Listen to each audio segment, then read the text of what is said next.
99% আওয়ামী লীগের যারা লোকজন তারা এখনো বাংলাদেশে আছেন। বোঝার চেষ্টা করুন। ৯৯ ভাগেরও বেশি আওয়ামী লীগের যারা লোকজন এখন বাংলাদেশে আছেন, শুধু আছেন না, যার যার অবস্থানে গ্রামে গঞ্জে ব্যবসা বাণিজ্যে সব জায়গাতে একেবারে বহাল তবিয়তে আছেন। তাহলে সেই দিক থেকে শেখ হাসিনার যারা লোকজন আছে তারা একটা ডেডলাইন দিয়ে রেখেছে, সেটি হলো ডোনাল্ড ট্রাম্প ২০ তারিখে ক্ষমতা লাভ করবেন এবং সেই ২০ তারিখের পরে আপনি দেখবেন কত দ্রুত তারা মাঠে নেমে যায়। সেই ক্ষেত্রে আওয়ামী লীগের সেটি প্রস্তুতি চলছে। কি প্রস্তুতি চলছে? আপনি আওয়ামী লীগের যে নেতা তাদের অনেকের দেশে এবং দেশের বাইরের মুভমেন্ট দেখলে কিন্তু আপনি বুঝতে পারবেন। তারা এই মুহূর্তে ভারতকে দিয়ে এমন কিছু ঘটাচ্ছে, এই মুহূর্তে বাংলাদেশের মধ্যে এমন কিছু ঘটছে এবং এর সঙ্গে যে আওয়ামী লীগের যোগ সাজস নেই তা কিন্তু বলা যাচ্ছে না।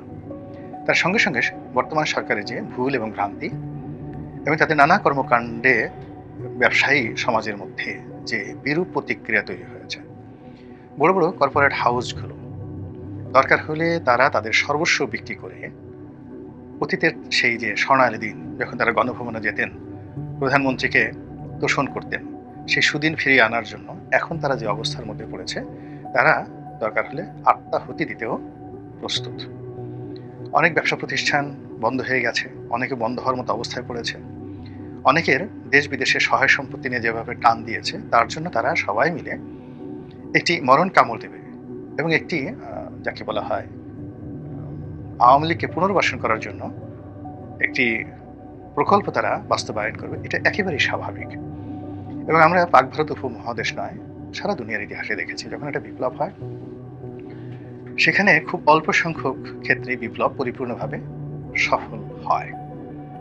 পৃথিবীতে যে কটি বিপ্লব একেবারে খুব পূর্ণ মাত্রায় সফল হয়েছে, সেই বিপ্লবের মধ্যে কিউবার বিপ্লব এবং এই যে বর্তমানে সৌদি আরব যারা চালাচ্ছেন ইবনে সৌদ পরিবার, তাদের সেই ওয়াহাবি বিপ্লব, এই দুটো বিপ্লব পরিপূর্ণভাবে আজ পর্যন্ত সফল হয়ে টিকে আছে।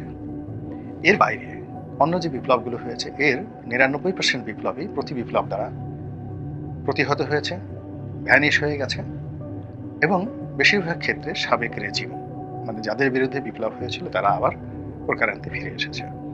তো আওয়ামী লীগ এই বিষয়গুলো তারা বাংলাদেশে এখন যারা আওয়ামী লীগকে ভয় দেখাচ্ছেন তাদের সাথে ১০০০ গুণ বেশি বোঝেন, জানেন এবং তাদের সেই 1954 থেকে ১৯৫৪ সন থেকে আজ অবধি বিরূপ পরিস্থিতি মোকাবেলা করার অভিজ্ঞতা আছে, বিরূপ পরিস্থিতিতে টিকে থাকার জেনেটিক জিনগত যে বৈশিষ্ট্য, এটি আওয়ামী লীগের রক্ত মাংস অস্থি মজ্জা এবং মস্তিষ্ক একেবারে পাকাপোক্ত হয়ে গেছে।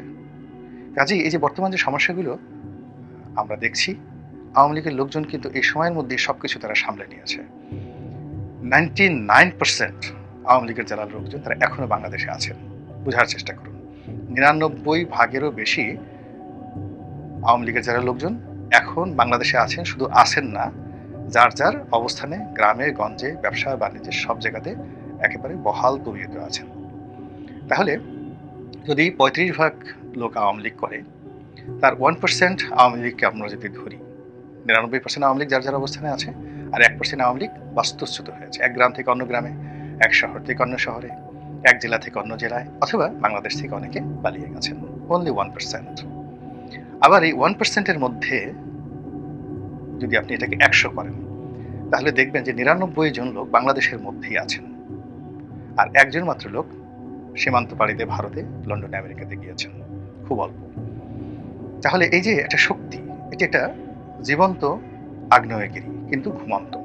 আবার বলছি, জীবন্ত আগ্নেয়গিরি কিন্তু ঘুমন্ত।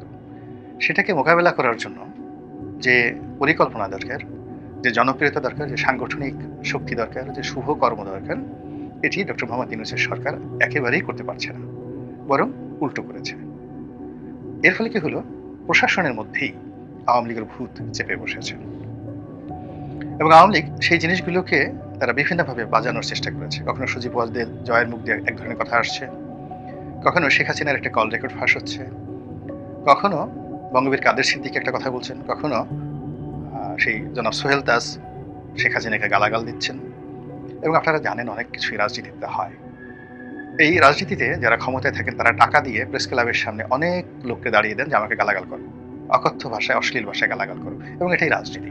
তো কাজেই যারা শেখ হাসিনাকে গালাগাল করছেন খুব অশ্লীল অশ্রাব্য ভাষায়, আওয়ামী লীগকে যারা গালাগাল করছেন এবং শেখ হাসিনার পরিবর্তে ডক্টর নিউজকে ত্রাণকর্তা মনে করছেন, ওর মধ্যে যে বা ওনার মধ্যে যে শেখ হাসিনার ভূত নেই একথা কিন্তু বলা যাবে না। তো সেই দিক থেকে শেখ হাসিনার যারা লোকজন আছে তারা একটা ডেডলাইন দিয়ে রেখেছে, সেটি হলো ডোনাল্ড ট্রাম্প ২০ তারিখে ক্ষমতা লাভ করবেন, এবং সেই ২০ তারিখের পরে আপনি দেখবেন কত দ্রুত তারা মাঠে নেমে যায়, এবং সেটি এখনো অনেক সময়। এর কারণ হলো পুরো ডিসেম্বর মাস এবং জানুয়ারির ২০ তারিখ। এই সময়টি যদি ইউনূস সরকার এবং তার সমর্থক যারা রয়েছেন তারা এই আওয়ামী লীগের এই ২০ তারিখের পরের যে ডেডলাইন এটিকে মোকাবেলা করার জন্য প্রস্তুতি নিতে পারে, তখন এক ধরনের সমীকরণ রচনা হবে। আর যদি তারা ক্রমশ এখন যে দুরবস্থার মধ্যে আছে তাদের এই দুরবস্থা বাড়তে থাকে, হানাহানি বাড়তে থাকে, ব্যর্থতার পরিমাণ বেড়ে যায়, তাহলে আওয়ামী লীগের যে ডেডলাইন এটি ২০ তারিখ থেকে এগিয়ে ২০শে ডিসেম্বর যে হবে না, এই কথা আমি এখনো বলতে পারছি না। আল্লাহ আমাদের সবাইকে হেদায়েত দান করুন এবং হেফাজত করুন। আসসালামু আলাইকুম ওয়া রাহমাতুল্লাহি ওয়া বারাকাতুহু।